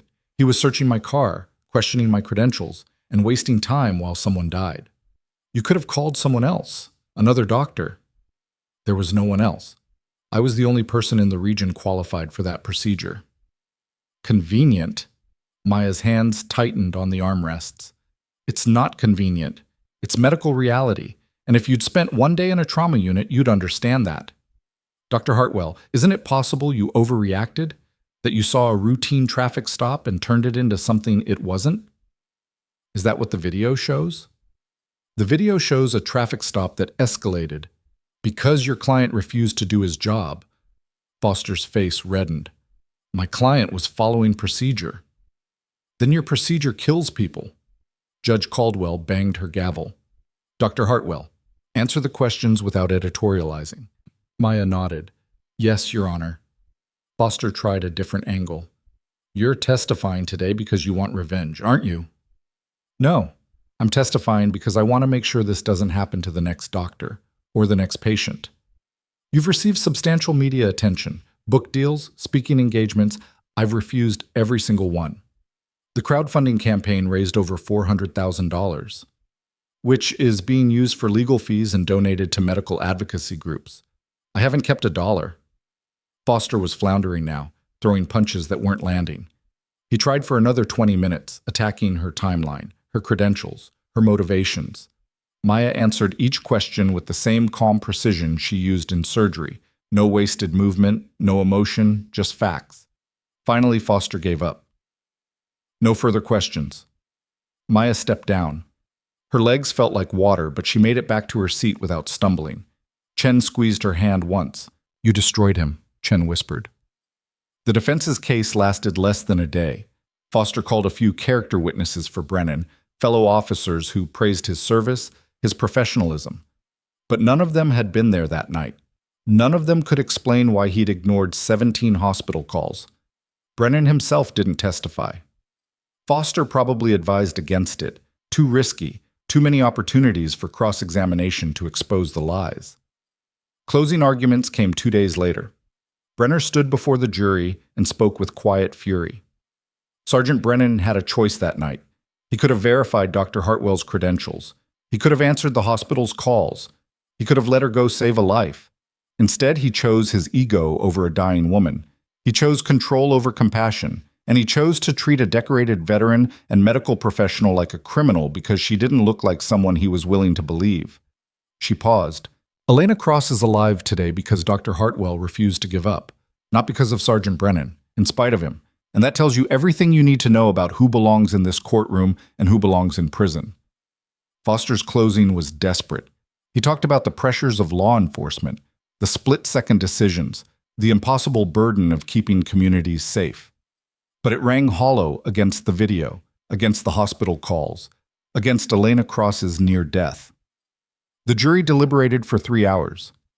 When they returned, the forewoman, a middle-aged black woman who'd taken notes throughout the entire trial, stood and delivered the verdict. On the charge of obstruction of medical services, we find the defendant guilty. On the charge of reckless endangerment, we find the defendant guilty. On the charge of official misconduct, we find the defendant guilty. Brennan's face went white. Foster closed his eyes. Maya sat frozen, barely breathing. Judge Caldwell thanked the jury and set sentencing for 3 weeks out. Then she looked at Brennan. Mr. Brennan, you abused your authority and nearly caused a death through your negligence and arrogance. You will remain free on bail until sentencing, but understand this. The badge you wore doesn't protect you from consequences. Not anymore. The gavel fell. The courtroom erupted. Reporters flooded the aisles. Cameras flashed. Maya sat perfectly still as the chaos swirled around her, feeling nothing except a vast, echoing emptiness where the fear used to be. Chen was talking, saying something about a press conference, about next steps. Commander Cross was shaking her hand. People were cheering. But Maya was already thinking about the next shift, the next patient, the next emergency where someone's life would hang in the balance and she'd have to hold the line. Because that's what she did. That's who she was. And 3 weeks from now, when Brennan stood before the judge to receive his sentence, Maya would be back in the trauma unit doing the job he'd tried to stop her from doing. Outside the courthouse, her phone lit up with a notification. Not from the news, not from Chen. From an unknown number with a Virginia area code. The message had no words, just a photograph. Maya opened it and felt her blood turn to ice. It was a picture of her townhouse, taken from across the street. Recent. She could see her car in the driveway, the porch light she'd left on that morning. A second message arrived. You think this is over? You think you won? We're just getting started. Maya stared at the screen as the celebration continued around her, and she realized with perfect, terrible clarity that the trial had been just the beginning. Maya showed the messages to Commander Cross before she even left the courthouse steps. He took one look at the photo of her townhouse, and his face went from celebration to combat mode in under a second. When did you receive this? 2 minutes ago. Cross pulled out his phone and made 3 calls in rapid succession. One to Richmond PD's cybercrimes unit, one to courthouse security, and one to someone he only identified as Marcus. Each conversation was clipped, professional, urgent. When he finished, he turned back to Maya. You're not going home tonight. I'm not hiding. You're not being stupid either. Someone just threatened you outside a courthouse full of cops and cameras. That's not amateur hour. That's calculated. He gestured to a black SUV pulling up to the curb. That's Detective Marcus Webb. He's going to take you somewhere secure while we track down who sent those messages. Maya wanted to argue. She'd faced down Taliban fighters and saved lives in firefights. Anonymous text messages shouldn't scare her. But the photo of her home, the specificity of it, the timing, that wasn't just intimidation. That was reconnaissance. She got in the SUV. Webb was mid-40s, built like someone who'd played college football and never stopped working out. He drove in silence for 10 minutes before speaking. Commander Cross says you're the one who saved his wife. I did my job. He also says you just put away a cop who had a lot of friends in the department. Maya looked at him. Is that a warning? It's context. Brennan's got supporters, some of them loud, some of them quiet. The quiet ones are the ones you need to worry about. Are you one of them? Webb met her eyes in the rearview mirror. I'm the one driving you to a safe house instead of letting you walk into whatever's waiting at your place. That answer your question? They drove to a nondescript apartment complex in a neighborhood Maya didn't recognize. 3rd floor, corner unit, blinds already drawn. Webb swept the apartment quickly, checking closets, windows, sight lines, then handed her a phone. Burner. Commander Cross's number is programmed. So is mine. You need anything, you call. You see anything suspicious, you call. You get bored and want to order pizza, you call first. How long am I staying here? Until we find out who sent those messages and neutralize the threat. And if you don't find them? Webb's expression didn't change. We'll find them. He left. Maya stood in the silent apartment, generic furniture, blank walls, the smell of industrial cleaning products, and felt the adrenaline from the trial finally crash. She sat down on the couch and let herself shake. Her real phone buzzed. Chen. Where are you? Safe house. Someone sent me threats. There was a long pause. Physical threats? Surveillance photos. Messages saying it's not over. I'm coming to you. You don't know where I am. Then tell me. Maya gave her the address. Chen arrived 40 minutes later carrying 2 bags of takeout and a laptop. She set everything on the kitchen counter and turned to Maya with the expression of someone preparing for war. We're filing for a protection order against Brennan and anyone acting on his behalf. You think it's him? I think he's looking at prison time and he's desperate. Desperate people do stupid things. Chen opened her laptop and started typing. I'm also filing a motion to have his bail revoked. Threatening a witness is a felony. If we can prove he's behind this, you won't. He's too smart to send messages himself. Then we prove he ordered it. Either way, he goes back in custody until sentencing. They worked through the night. Chen drafted motions while Maya gave statements recounting every detail of the messages, the timing, the specific wording. Around midnight, Commander Cross called with an update. We traced the number. Burner phone purchased with cash 3 days ago at a convenience store in South Richmond. Security footage shows a white male, late 20s, baseball cap, paid cash, and left. We're running facial recognition now. That's not Brennan. No. But it might be someone connected to him. We're also pulling records on known associates, fellow officers who've been vocal about supporting him, anyone who might have reason to intimidate you. How many names are we talking about? Cross hesitated. More than I'd like. Brennan's been on the force 14 years. He's got friends. Some of them are good cops who can't believe he'd do what he did. Some of them are exactly the kind of cops who would. Maya closed her eyes. I just wanted to save a patient. I know, and because you did, you exposed something rotten. Now we have to cut it out.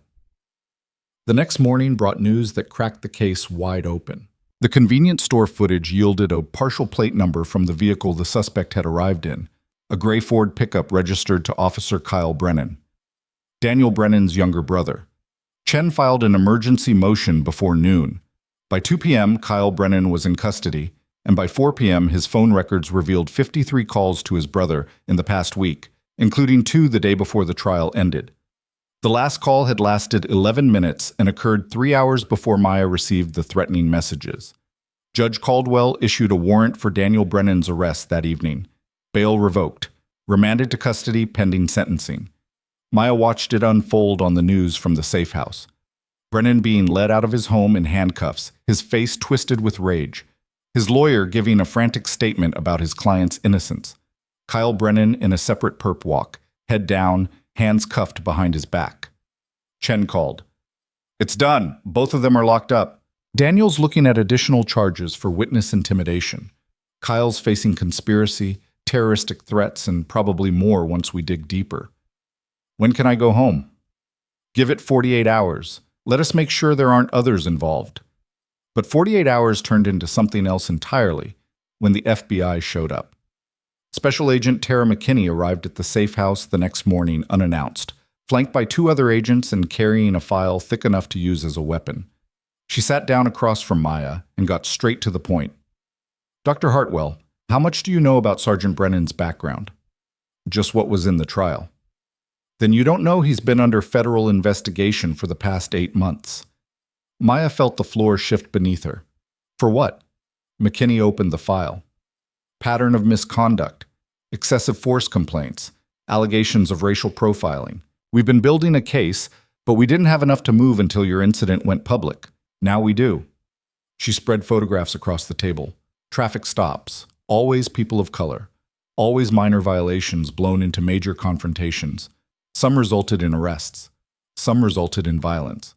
All of them followed the same playbook: escalate, humiliate, control. How many? Maya asked quietly. 47 documented incidents over 6 years. Those are just the ones where people filed complaints. We estimate the real number is 3 to 4 times higher. Maya stared at the faces in the photos.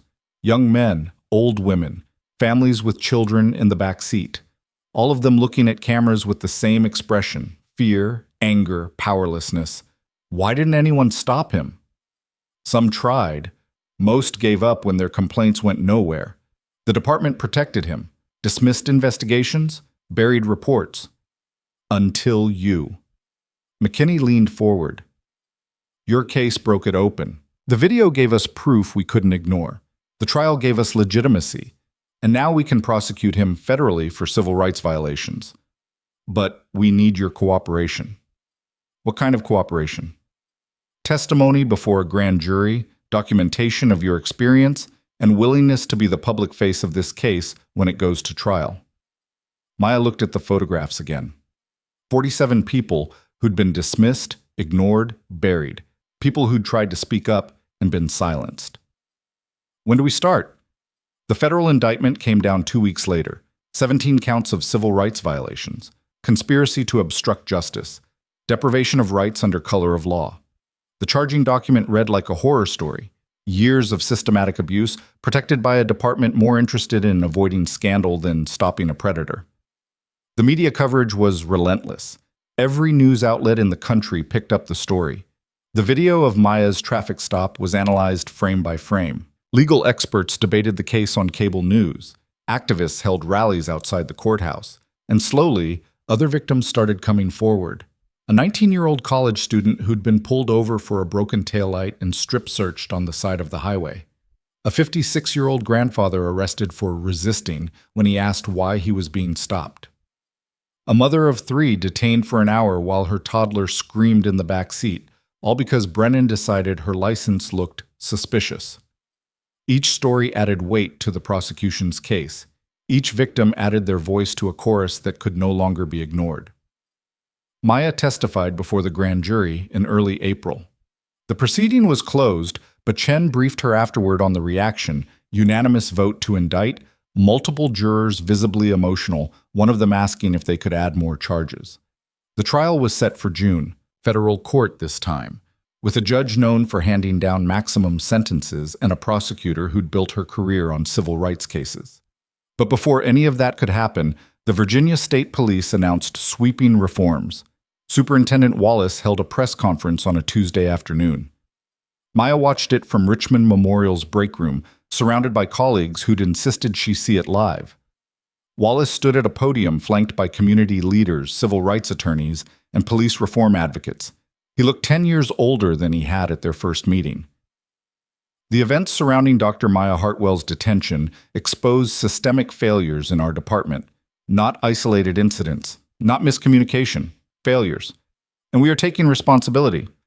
He outlined the changes: mandatory body cameras for all traffic stops, immediate verification protocols for medical and emergency personnel, civilian oversight boards with subpoena power, bias training conducted by outside organizations, and a complete review of all complaints filed against officers in the past decade.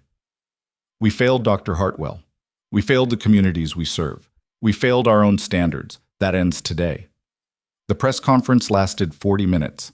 Reporters asked hard questions. Wallace answered them without deflecting. When it ended, Dr. Zhao turned to Maya. You did that. The system did that. I just refused to disappear. No, you forced them to see. That's different. Maya's phone buzzed. A text from Elena Cross, watching the press conference. Proud doesn't even begin to cover it. Coffee tomorrow? They met at a cafe near the hospital, neutral ground, quiet, out of the way. Elena looked healthy now, color back in her face, moving without the careful fragility of someone recently returned from death's door. How are you feeling? Maya asked. Strong? Alive? Grateful? Elena stirred her coffee. My cardiologist says I'm healing ahead of schedule. He also says I should be dead, so there's that. You're not dead because you're stubborn. I'm not dead because you refuse to quit. Elena set down her spoon.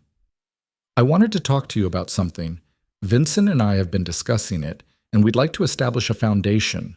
medical advocacy, legal support for healthcare workers who face discrimination or retaliation. We're calling it the Hartwell Initiative. Maya froze. You can't name it after me. Why not? You're the reason it exists. I'm also still processing everything that happened. I don't want to be a symbol. Too late. You already are. Elena's voice softened. I know you didn't ask for any of this. You just wanted to do your job. But what you did, what you survived, it means something. And we want to make sure it means something lasting. Maya thought about the photographs McKinney had shown her. The 47 faces, the 3 or 4 times that many who'd never filed complaints, who'd just swallowed the humiliation and moved on.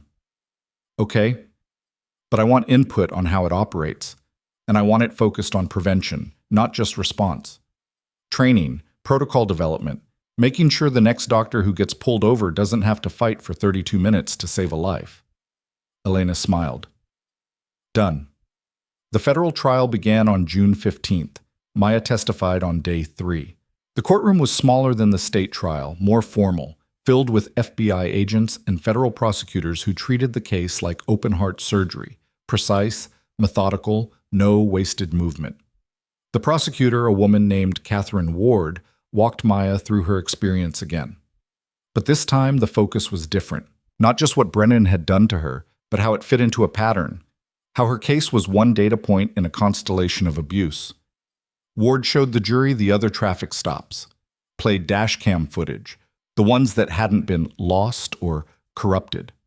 Showed how Brennan used the same tactics, the same language, the same escalation pattern across dozens of encounters. Maya watched the jury's faces harden with each new piece of evidence. These weren't sympathetic locals who might side with a cop. These were federal jurors who'd been selected specifically for their ability to judge the government's own agents. Brennan's defense was anemic. His lawyer, a new one, the expensive one having quietly withdrawn, argued that the stops were legitimate, that Brennan had followed training, that any pattern was coincidence. The jury deliberated for 6 hours. Guilty on all 17 counts. Brennan's sentencing came 3 weeks later. Maya attended, sitting in the gallery beside Elena and Commander Cross. Judge Raymond Porter was a black man in his 60s who'd spent 20 years as a civil rights attorney before being appointed to the bench. He read through Brennan's presentencing report with an expression carved from granite. Mr. Brennan, you took an oath to serve and protect. Instead, you used your badge as a weapon. You targeted vulnerable people because you knew they couldn't fight back. You abused your power systematically, repeatedly, and without remorse. Brennan stood at the defense table, face blank. His lawyer had advised him to show contrition. He couldn't manage it. Porter continued, You nearly caused the death of an innocent woman because of your arrogance and prejudice. You would have succeeded if not for Dr. Hartwell's skill and determination. That alone warrants severe punishment. But your pattern of abuse, the decades of systematic violations, that demands something more. He looked directly at Brennan. You will serve 15 years in federal prison. No parole, no early release. You will never hold a position of public trust again. And you will live with the knowledge that your actions have become a case study in exactly how law enforcement should not operate. The gavel fell. Brennan was led away in handcuffs. His brother Kyle, sentenced separately, had received 8 years for his role in the intimidation campaign. The Virginia State Police had quietly forced 14 other officers into early retirement during the internal review, uncovering a network of cops who'd covered for Brennan or engaged in similar behavior. Maya walked out of the courthouse into summer sunshine. Reporters were there, always there, but she'd learned to navigate them. Brief statement, no questions. Move on. Justice was served today. Not just for me, but for every person Sergeant Brennan targeted over the years. I hope this sends a message that no badge is a shield for abuse. She turned to leave, and that's when she saw them. A line of people standing along the courthouse steps. The other victims. 47 faces she'd seen in photographs, now real and present and waiting. One by one they approached her, shook her hand, thanked her, told her their stories. Some cried. Some just nodded and moved on. But all of them needed her to know that her refusal to be silent had given them permission to speak. The last person in line was the 19-year-old college student, Sarah Martinez, who'd been strip-searched on the highway 2 years ago and had been too terrified to report it until Maya's case went public. "I thought I was alone," Sarah said quietly. "I thought no one would believe me. Then I saw your video, and I realized maybe they would." "Did they?" "They did. I testified before the grand jury. My case is part of why he's going away." Sarah's voice cracked. "Thank you for being brave enough to fight." Maya shook her head. "I wasn't brave. I was just stubborn." "Same thing, sometimes." By the time Maya made it back to Richmond Memorial, her shift was half over. She changed into scrubs, pulled her hair back, and walked into the trauma unit like she'd done 1,000 times before. Dr. Zhao looked up from a patient chart. "Figured you'd skip today." "Why would I do that?"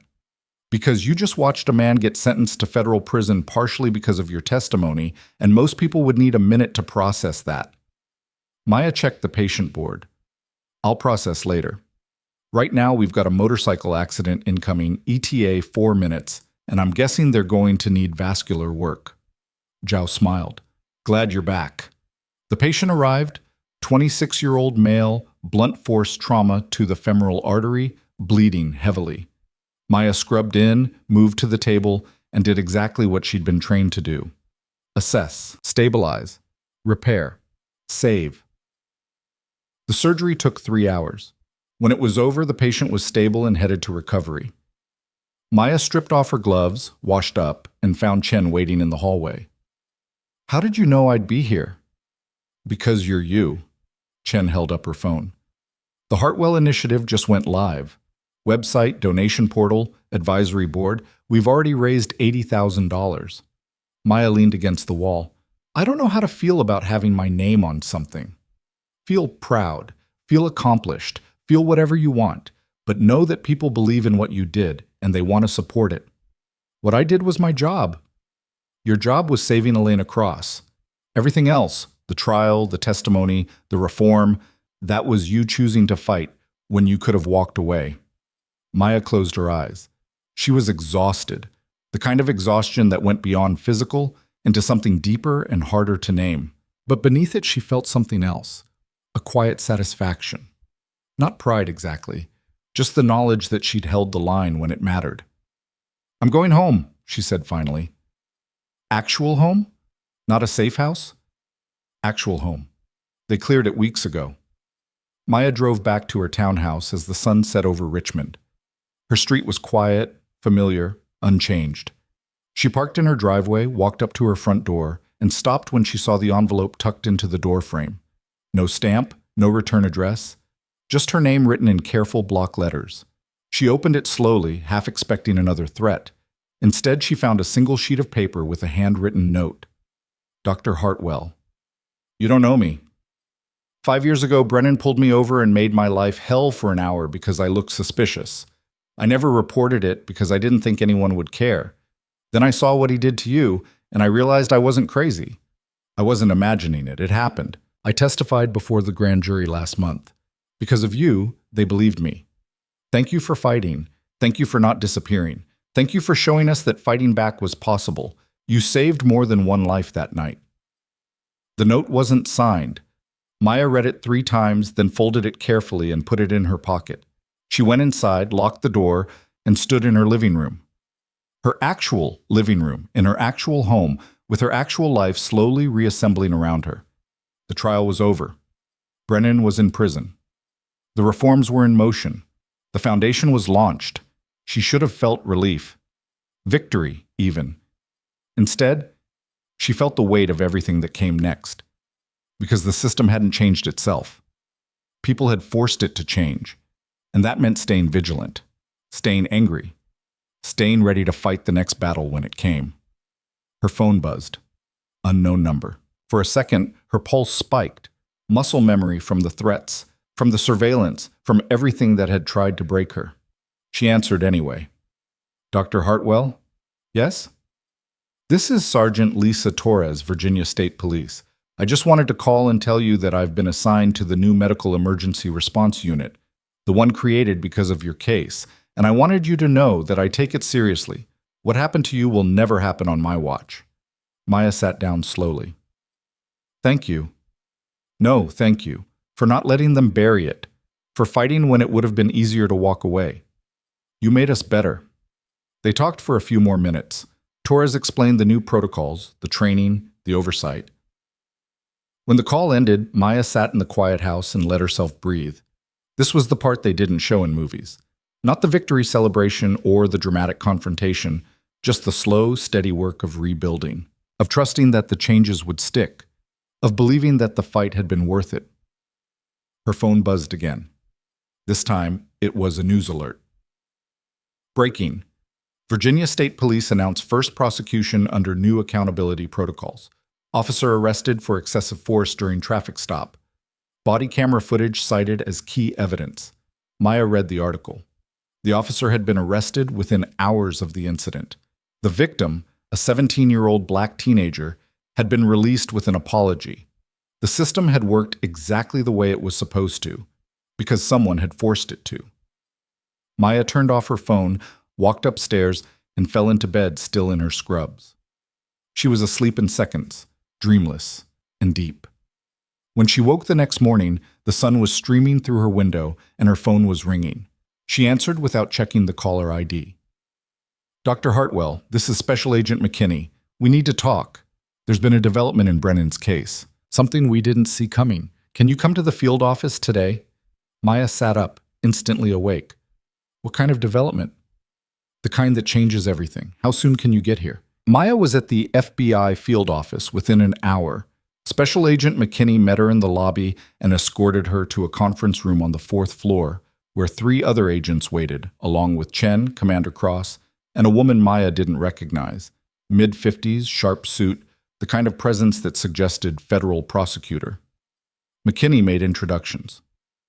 Dr. Hartwell, this is Assistant U.S. Attorney Rachel Voss. She's handling an investigation that just intersected with your case in a significant way. Voss stood and shook Maya's hand. Thank you for coming on short notice. What I'm about to tell you is sensitive, and I need your discretion. You have it. Voss opened a laptop and turned it toward Maya. On the screen was a spreadsheet, rows and rows of names, dates, case numbers, monetary amounts. Maya scanned it, trying to make sense of the data. What am I looking at? Evidence of a corruption network within the Virginia State Police. We've been investigating for 18 months, traffic stops that resulted in civil asset forfeiture, where the seized property was never properly documented. Money and valuables that disappeared into a black fund. Officers who got paid bonuses for productivity that was actually theft. Maya felt cold spreading through her chest. How many officers? 23 that we can prove. Probably more. Voss clicked to another screen, photographs of officers in uniform. Some Maya recognized from news coverage of her case. Others were strangers. And then she saw him. Brennan. Right in the middle. He wasn't just abusing people because of prejudice, McKinney said quietly. He was targeting them because they were vulnerable. People who wouldn't fight back. People whose property he could seize without scrutiny. Voss pulled up another file. In the 6 years before your incident, Brennan personally conducted 473 traffic stops that resulted in asset seizure. He confiscated nearly $2.8 million in cash, vehicles, and property. Less than 30% was ever returned or properly processed through evidence. Where did the rest go? Into pockets, Brennan's, his supervisors, a whole chain of command that benefited from looking the other way. Commander Cross leaned forward, his face hard. The department knew? Some of them knew, some suspected, some actively participated. Voss's voice was ice. Your case broke it open, Dr. Hartwell. When we started digging into Brennan's record after your trial, we found financial discrepancies. When we dug deeper, we found the pattern. And when we started interviewing his victims, we found a machine designed to exploit the most vulnerable people in Virginia. Maya thought about the photographs McKinney had shown her months ago. 47 faces. She thought they were victims of prejudice and power trips.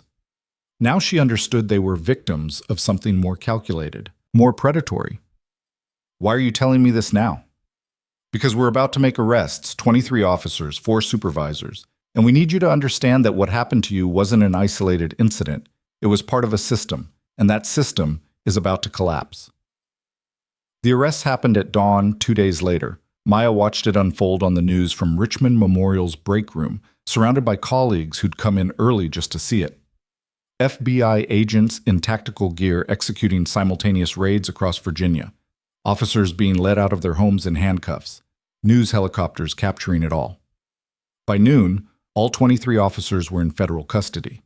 By evening, the Virginia State Police Superintendent had resigned, and the governor had announced a complete overhaul of the department.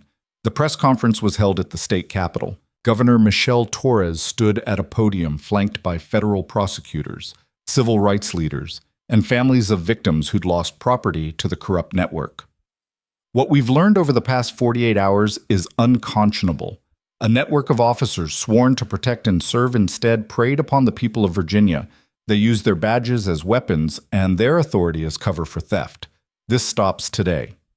Torres outlined the reforms: complete restructuring of the state police, independent oversight, mandatory financial audits for all officers, civilian review boards with subpoena power, and a victim compensation fund totaling $20 million. To every person who was targeted by this network, we failed you. We will make this right. Maya's phone rang. Voss, are you watching? Yes. There's more. We found documentation of Brennan's finances, properties he owned that he couldn't possibly afford on a trooper's salary, offshore accounts, shell companies. He wasn't just part of the network. He was running a significant portion of it. How much did he steal? Personally, north of $4 million over 6 years. We're still tracing it all. Maya closed her eyes. $4 million stolen from people who couldn't fight back. People pulled over for broken taillights or expired tags, who then had their cash seized with no recourse, no documentation, no justice. What happens to him now? Additional federal charges, racketeering, money laundering, organized crime statutes. He's looking at life without parole. Good, Voss paused. There's something else you should know. We found records of bribes paid to judges, prosecutors, and internal affairs investigators. People who were supposed to catch this but were paid to look away. The entire system was compromised. Maya felt something crack inside her. Not despair, but a kind of cold fury that settled deep in her bones. How many complaints were buried? Hundreds, maybe thousands. We're still counting. And the people who filed them? We're reaching out, offering them the chance to testify, to be part of the prosecution, to finally be heard. Maya thought about the note that had been left at her door. The anonymous victim who'd stayed silent for 5 years because they thought no one would care. How many others had given up? How many had swallowed the injustice and moved on because fighting seemed impossible? I want to help. You already have. But if you're offering more, we'll take it. The trials stretched into the fall. Maya testified at 4 separate proceedings: Brennan's expanded federal case, the racketeering conspiracy trial, and 2 civil cases brought by victims seeking compensation. Each time, she told the same story. Each time, juries returned guilty verdicts. Brennan's final sentencing came in October. Judge Porter presided again, his expression even grimmer than before. Mr.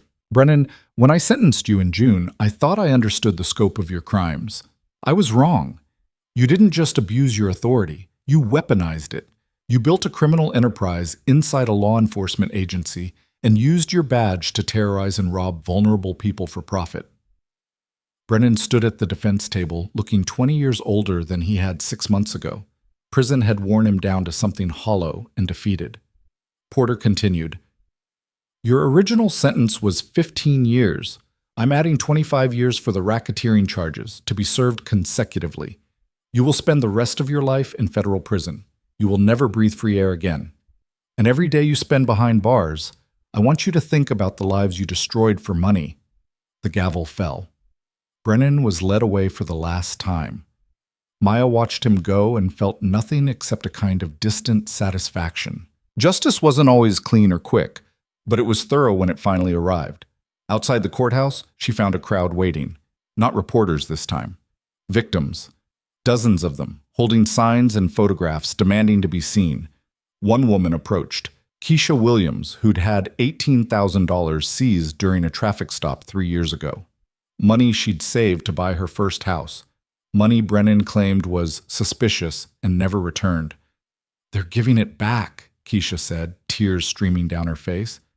"The compensation fund. They're giving all of it back. I'm getting my money. I'm buying my house."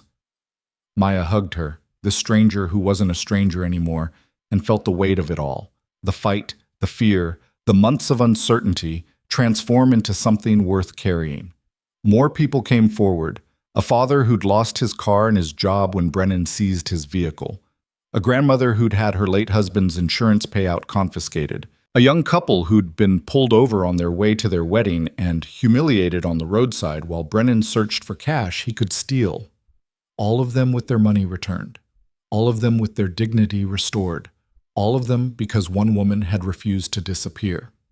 The Hartwell initiative officially launched in November.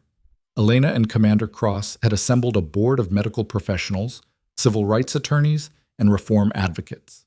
The Foundation's mission was threefold: legal support for healthcare workers facing discrimination, protocol development for law enforcement medical emergency response, and advocacy for victims of police misconduct. Maya attended the launch event at Richmond Memorial's Conference Center. She'd tried to stay in the background. This wasn't about her, she insisted, but Elena had other ideas. "You're speaking," Elena said firmly.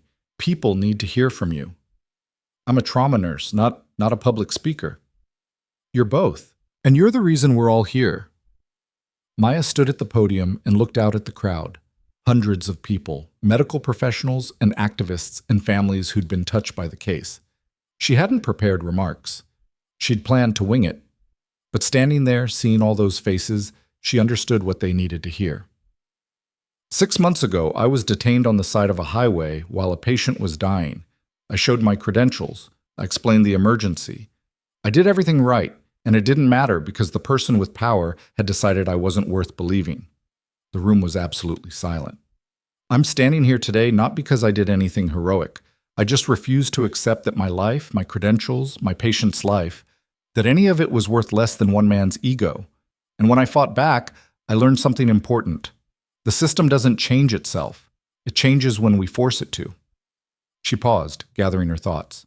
This foundation exists because Elena Cross survived, because Commander Cross demanded accountability, because Deputy Morgan testified against another officer, because 47 victims found the courage to speak up, because the FBI did its job, because juries believed the truth. All of those things had to happen for justice to work. And that's the problem. Justice shouldn't be that hard. It shouldn't require a viral video and federal investigation and months of trials. It should be the default. Maya looked directly at the cameras recording the event. To every healthcare worker who's been dismissed or delayed or treated like a liar when you're trying to save a life, this foundation is for you. To every person who's been pulled over and humiliated and robbed by people who were supposed to protect you, we see you. And to every officer who's watching this and thinking about abusing your authority, we're watching back now. The cameras are on. The oversight is real. And the next person you target might be the one who brings your whole world down. The applause was deafening. Maya stepped back from the podium, and Elena was there, pulling her into a hug. That was perfect. That was terrifying. Same thing sometimes.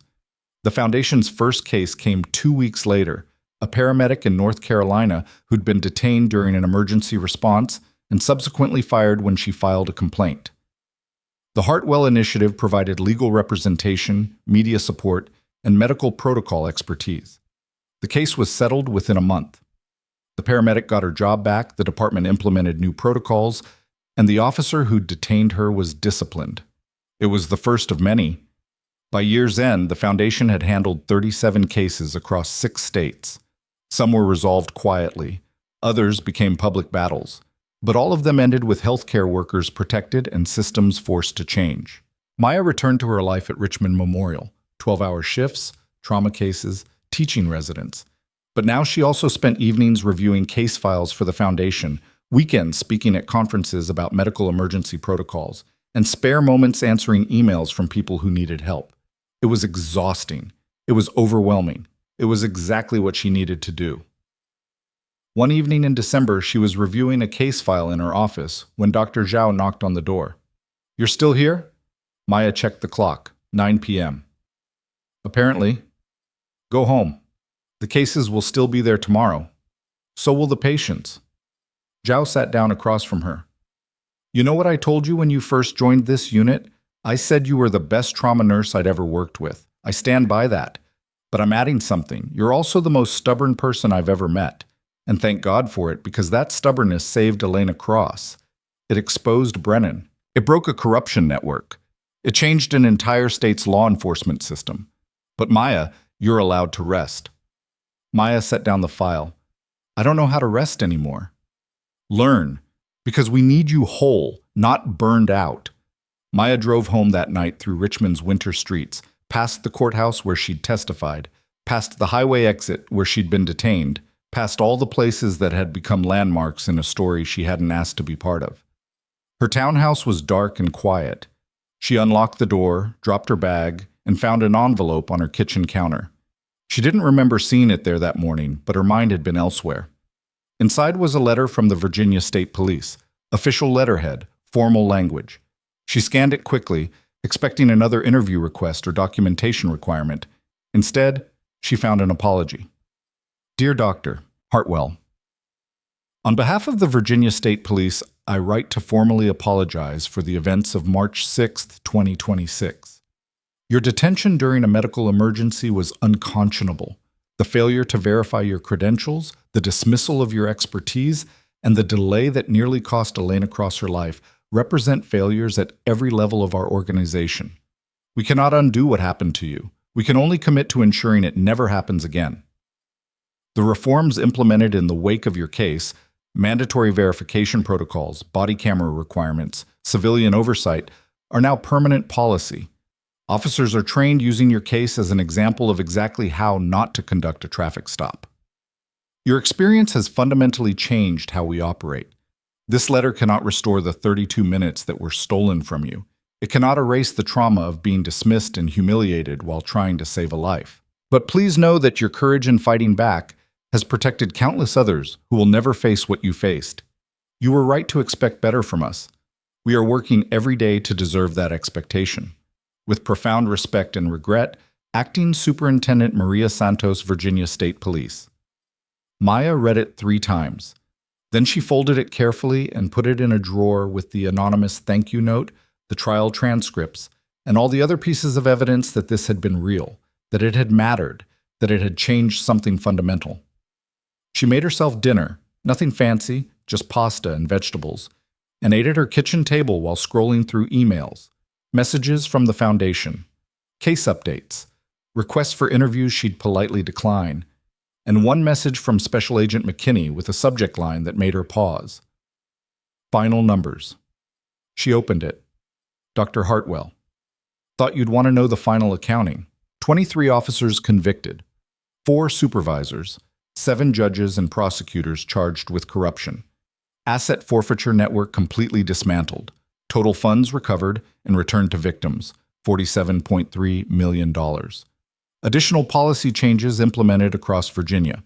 Mandatory body cameras on all traffic stops, independent oversight boards in all counties, bias training conducted by civilian organizations, and complete overhaul of asset forfeiture procedures.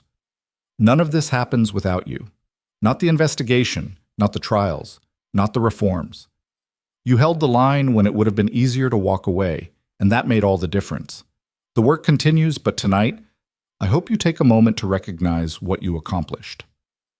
With gratitude, Special Agent Tara McKinney. Maya set down her phone and looked around her kitchen. Ordinary, quiet, unchanged. This was what victory looked like.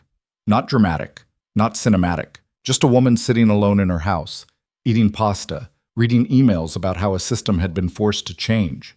She thought about Elena Cross, alive and healthy and planning her daughter's college graduation, about Keisha Williams closing on her first house next month, about the paramedic in North Carolina who got her job back, about Sarah Martinez testifying before a grand jury and finally being believed, about 47 victims who'd spent years thinking they were alone, who now knew they weren't. Her phone rang. Commander Cross. Did you get the email from McKinney? Just read it. $47 million returned. Can you believe that? Maya smiled. I can believe people are capable of stealing it. I can also believe people are capable of getting it back. We're having a celebration dinner next weekend. Elena's insisting you come. She's inviting everyone. The whole legal team, the FBI agents, the victims who testified. She says it's important to mark the victory. I'll be there. Good. Because you're the guest of honor, whether you like it or not. The dinner was held at a restaurant in downtown Richmond. Private room, long table, 30 people who'd been part of the fight in one way or another. Maya arrived expecting awkward small talk and forced celebration. Instead, she found genuine joy. Elena stood and raised her glass. To Dr. Maya Hartwell, who saved my life, who exposed corruption, who refused to be silenced, who showed us that one person with courage can change everything. Everyone drank. Maya felt her face heat with embarrassment and pride in equal measure. Commander Cross stood next. To the system that finally worked. Not because it wanted to, but because good people forced it to. More toasts followed. Voss honoring the victims who testified. McKinney praising the agents who built the case. Chen celebrating the legal team that never backed down. Deputy Morgan thanking Maya for giving her the courage to speak up. When it was Maya's turn, she stood slowly. I'm not good at speeches. I'm better with scalpels than words. But I want to say something to everyone here. What we did over the past 9 months, it wasn't magic. It wasn't luck. It was work. Hard, exhausting, often terrifying work. And it only succeeded because all of us refused to quit. She looked around the table. Elena, you turned your trauma into advocacy. Commander Cross, you demanded accountability from your own profession. Deputy Morgan, you testified against another officer knowing it might destroy your career. Chen, you fought when I wanted to give up. The victims who came forward, you spoke when staying silent would have been safer. The FBI agents, the prosecutors, the juries, you did your jobs even when it would have been easier to look away. Maya raised her glass. We won, not because we were special, but because we were stubborn, because we believed that justice mattered more than convenience, and because we refused to accept that power means you can do whatever you want to whoever you want. So here's to stubbornness, here's to refusing to disappear, and here's to everyone who comes after us, who won't have to fight as hard because we fought first. The room erupted in applause and cheers. Maya sat down, and Elena reached over and squeezed her hand. You changed my life, Elena said quietly. You changed mine too. Maya left the restaurant around midnight and drove home through Richmond's empty streets. She thought about the woman she'd been 9 months ago, exhausted, focused, doing her job without thinking about anything beyond the next patient. She thought about the woman she'd become, still exhausted, still focused, but now carrying the weight of knowing what she could change when she refused to accept the unacceptable. The next morning, she reported for her shift at Richmond Memorial at 7 a.m. Doctor, so handed her a patient file. Motorcycle accident, severe trauma, vascular damage. He's lucky you're here. Maya scrubbed in, approached the operating table, and looked down at the patient, 23 years old, vitals unstable, bleeding heavily. She assessed the damage with the practiced eye of someone who'd done this hundreds of times. Let's save him. For the next 4 hours, Maya did what she did best. She repaired the damaged artery, stabilized the patient, and refused to accept that a young man's story should end on a highway at 23. When she finally stepped back from the table, the patient was stable and headed to recovery. She washed up, changed out of her surgical gear, and found a message waiting on her phone. From the Hartwell Initiative. 3 new cases requesting help, a nurse in Tennessee, an EMT in Georgia, a paramedic in Maryland, all of them facing retaliation for speaking up about delayed emergency responses. Maya forwarded the cases to the legal team, made notes for follow-up, and headed back to the trauma unit. Because this was her life now. Saving patients, fighting systems, holding the line between what was and what should be. 3 months later, Maya received a call from the Department of Justice. They were launching a nationwide review of law enforcement medical emergency protocols, and they wanted her input. Not just testimony, they wanted her to help write the standards. She said yes. 6 months after that, she was invited to speak at a national conference on healthcare advocacy. 5,000 medical professionals in attendance, all of them wanting to hear from the nurse who'd exposed corruption and changed an entire state's law enforcement system. She stood on that stage and told them the truth. I'm not a hero. I'm a trauma nurse who got pulled over and refused to accept that my credentials meant nothing. That's it. I didn't plan to change anything. I just refused to let injustice win. She paused, looking out at 5,000 faces. Every single person in this room has the same power I had. The power to refuse, to speak up, to fight back when the system fails. You don't need a viral video. You don't need federal investigators. You just need the stubborn conviction that your work matters, your patients matter, and no badge gives anyone the right to stop you from saving lives. The applause lasted 3 full minutes. 1 year after the night that changed everything, Maya stood on the shoulder of Interstate 77, exactly where Brennan had detained her. She'd driven here deliberately, needing to see it again, needing to close the circle. The highway looked different in daylight, less menacing, just asphalt and guardrails and trees. But she could still feel it, the cold, the helplessness, the 32 minutes that had been stolen from her and nearly cost Elena Cross her life. She pulled out her phone and called Elena. "Where are you?" "The spot where Brennan stopped me." "Why?" "I needed to see it, to remind myself it was real."